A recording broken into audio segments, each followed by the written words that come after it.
What is up, fishing addicts? On today's video, we'll be talking about a hot topic today that everyone's been talking about for the past 2 weeks: the cheaters. Well, the cheater that was caught. I'm not gonna go into all that stuff. You guys can see Straight Yak's video. I'll leave the link down below. He does go over it. On this video, we're gonna talk about how it is destroying the tournament angling and what can we do to prevent that. Actually, a few years ago, somebody had, I believe, was KBF or Hobby that wanted to do the events for the winners to post the videos or send the videos to the league so they can be reviewed. That actually is a pretty good idea that we can not prevent, but extremely reduce the cheating. How? Because the winners have to submit the video of the fish they're being caught and released. So it does not take that much money to have a camera on your kayak, and especially like most of these guys right now, they have their YouTube channels. And even if you don't have a YouTube channel, you can go on Amazon and get an Amazon GoPro or whatever. They're like for less than 40 bucks. There is some there like for $39.99, $24.99, depending on the sale. And the video does not have to be crisp clean. You can record it on 720 pixels or whatever, and that SD card will last you over 16 hours. You don't even have to get a very expensive SD card for it to be covering your whole day. So if you record in lower resolution, like 720p, that with let's say like 100 gigabyte card, they'll be like 24 hours or so. So that way you have sense of security that no one's gonna call you out or whatever. And when you're submitting, you can just go online. It does take a little bit of time to go through the footage, but at the end you have the proof saying you were doing what you're supposed to be doing. There was no any interactions that can someone say you did not catch the fish or whatever. So you can just go with any camera, and most of these cameras are waterproof. Like the Amazon, I believe I saw one, I was looking the other day for $34.99. They came with a waterproof case, and you can record up to 40 some minutes. But you can also add, you can also buy a portable charger for it, which these chargers are like less than 20 bucks, and depending on the brand. Or you can even go to Amazon, like I've been doing since past 3 years. You can be like, hey, I am an influencer, I do this type of videos, I would love to try out your product. And some might reject you, some might give you a discount, huge discount, or someone might send you the product for free just to get a review on Amazon or whatever. So that does not take that much money to be compliant. So I really think the industry should really focus on that and be like, hey, you know what, we want your events recorded. I know some anglers will be like, no, I don't want to do that because it will give away his spot, he will give away his technique and all that stuff. But unfortunately, due to some people's discretion, everyone else has to suffer. Personally, I've been on that on the other end of this, and there was a guy that used to do local events, and he did require for anglers, he will usually have 15 to 10 anglers fish on a lake, and he will ask for the footage. He will ask for less than a minute footage of catch and release.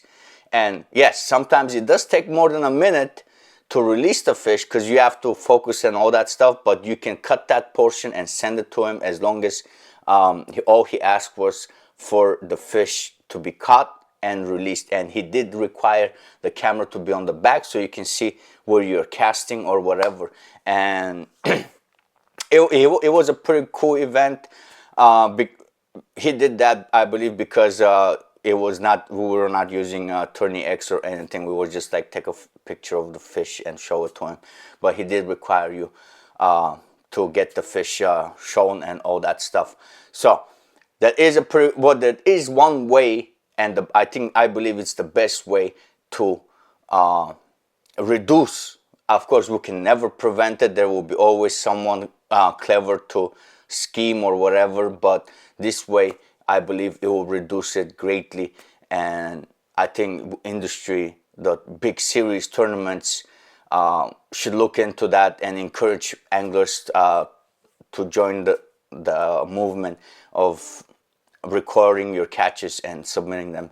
And the other thing, why the industry, also we're gonna jump into the topic why a lot of big tournaments are not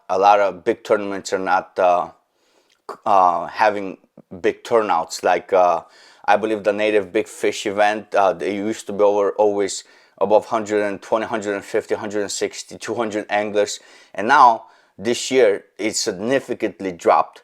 Well, most of it is because a lot of people don't want to compete with anglers that have forward-facing motors and all that stuff. It is discouraging them, and now this cheating controversy with this guy, it's taken off a lot of people from investing into or committing to going to tournament anglers, and this is a big redraw from the events. It reduces the payouts and all that stuff because people don't want to compete into those type of events. So let me know down below in the comments, do you think this is a good idea to have anglers start recording themselves and submitting to it? And the other thing that I want to mention is, and I truly believe this is how it should be run, even maybe not on big events or maybe even the big events, or local kayak anglers like we have in Illinois. There's a couple of clubs.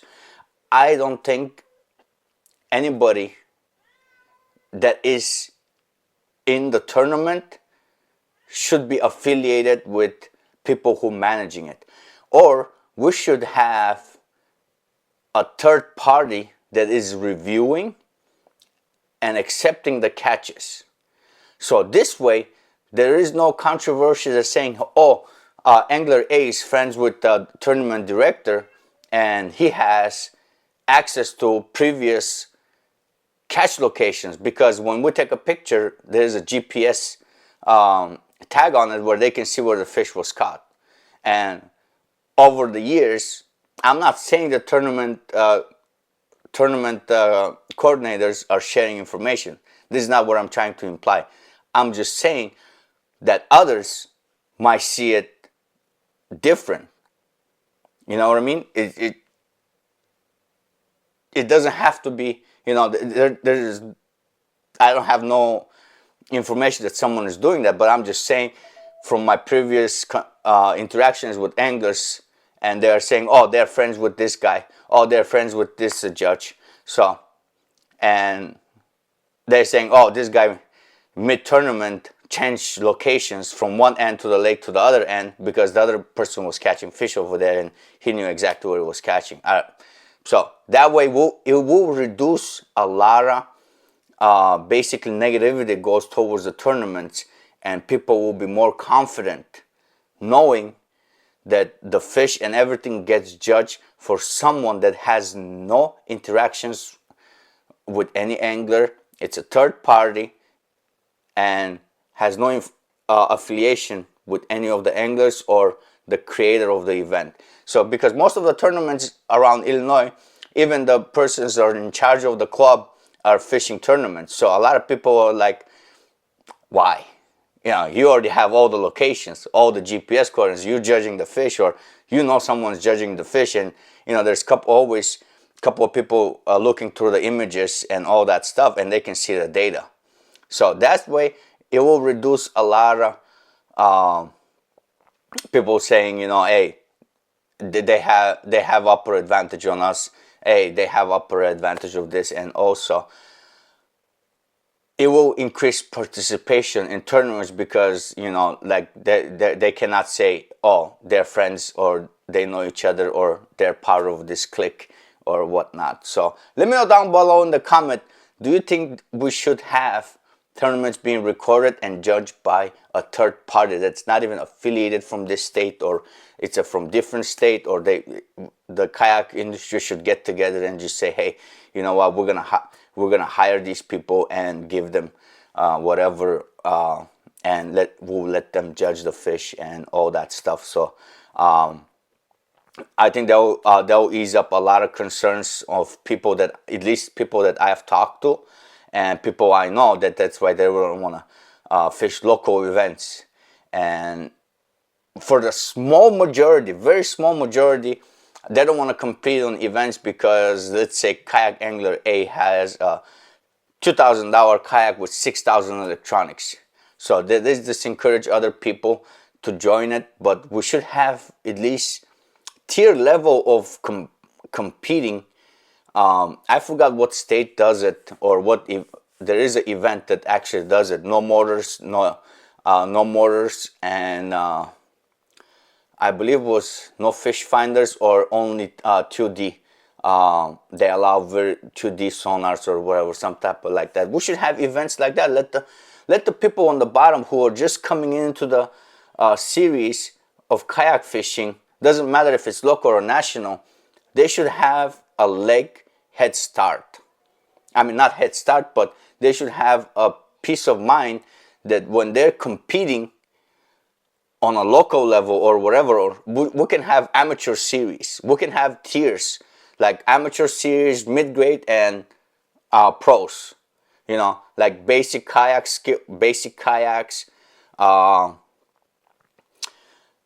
mid-grade, you can use you can use, of course, you know, electronics and all that, or motorized. We should have, basically what I'm trying to say is, we should have non-motorized series with just basic electronics, and then mid-grade we should have motors allowed with electronics, and top grade, it's no limits. You can have 2 fish finders, 3 fish finders. I mean, you can have 360, you can have live imaging, and you can have motor, front and back motor, whichever, if your kayak is capable of doing it. Like most kayaks right now these days, you can have a front and back motor. You are at the pro series. You know, a lot of people will also want to watch that. It's not just like, hey, you know, this is just like, oh, this is not fishing. No, I do enjoy both type of videos. I mean, at one point in my life, I do want to have all that stuff, all that thing, and I want to see the angler using it. I want to experience what what gives him the advantage, and how he's using it to his advantage. You know, no angler is the same with the next angler. Like, I'm a power fisherman, shallow fisherman. Of course, forward-facing sonar will not do anything for me, but having a back motor and a front motor, it'll be a game changer for me. You know what I mean? But some people are not power fishermen, some are finesse fishermen, and they want to go fish 60 foot of water or whatever. They don't want to be on the shore. For them, having 2 motors might not be the thing. They can just have front motor with spot lock and do their thing. While the other one, it needs front and back motor to get to his spot or cover more water, and once he gets there, he can use the front motor for better boat control, kayak control, and that way everyone is satisfied. So I do think tier 3 tiers of fishing will be to advantage of the kayak community and all that. It will encourage people from low level, entry level angling to get better, enjoy the sport more, enjoy the competitiveness of the sport more. Like, I am very competitive myself. I don't have all the electronics. My fish finder is 11 years old, but I still fish. I do love the competitiveness of the sport. I do love all that it comes with it, and most recently we jumped into the camping aspect of it, and it just creates a certain type of community or whatever for me to enjoy it more. It relieves a lot of stress. It avoids all that stuff that it gives me anxiety, and I enjoy it. Even though I know some people have $10,000, $15,000 worth of kayaks, compared to mine $6,000-7,000 worth of kayak. I mean, that's kayak and electronics and motor.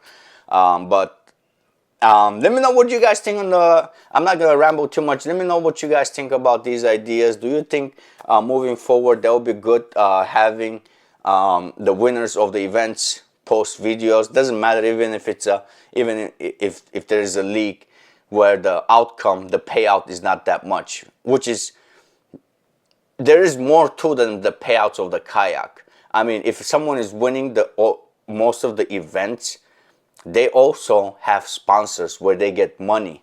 Brands, they pay him to participate on the event and create short videos with the baits they're using. So it's not that always the thing, oh, you know what, he didn't win that much money, it was only $700. But it is not always that he's winning only $700. He is winning $700 just from the event. But there's also, in some cases, there's back pay. Like, let's say, I'm going to use my company as an example. Let's say Attitude Lures. You know what? I'm sponsoring a guy, and this guy's like, hey, you know what? I was crushing it on the Flash Daddy. Hey, I was crushing it on your thing. I can make a short video, and I as the owner of the company, I can say, hey, you know what? You've been crushing it on the tournaments with my baits. Hey, can you make a little small a small short or a small reel explaining what you're doing?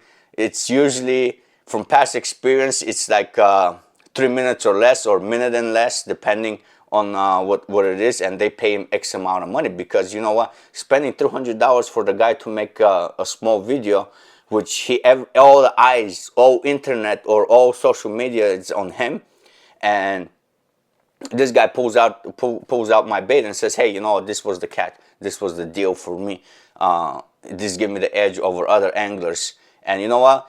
There's going to be a bunch of people saying, hey, you know what? He was catching on this. Let me try this.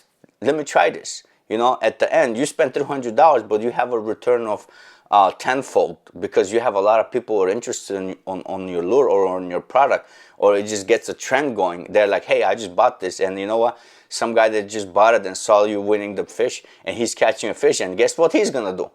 He's going to be like, hey, you know what? I'm killing it on this. I just got this lure. This lure works. Or you know what? They're going to create a negative contact, which is also another promotion, because some person might see it and be like, oh, you know what? Let me try this. Or let's say there's a controversy between anglers, and he's saying, hey, you know, this lure doesn't work. And the other guy is like, oh, you know what? This guy can't fish. Let me buy that lure and prove him wrong. And that does happen. It does happen. There is some competition between anglers. They want to prove each other wrong, that this guy sucks, this guy doesn't say, or maybe it's a friendly competition. No one knows. I'm just saying that just cashing a check from the tournament, it's not the final price. There is more to it. That guy was a scumbag, and he ruined it for a lot of people and brought a lot of negativity to the industry. He brought a lot of negativity to the kayakers and on the fishing industry. So, like I said, make sure you guys check out Jake's video, and he went over it pretty well. And this guy went above and beyond to cheat, cutting a kayak and putting it on a boat. And like I said, and his homeboy turned him in. That's what I'm trying to say. Like, there is a competition between anglers as well. I mean, even if they're friends or whatever, if they see something that the other person is having an edge or whatever, they will put it out there just to prove a point. So that's it, guys. Thank you for watching. Let me know down below in the comments, what are your thoughts? Do you agree with me? Do you disagree with me? Or what it is, or what should be? So that's it, guys. I'll catch you guys on the next one.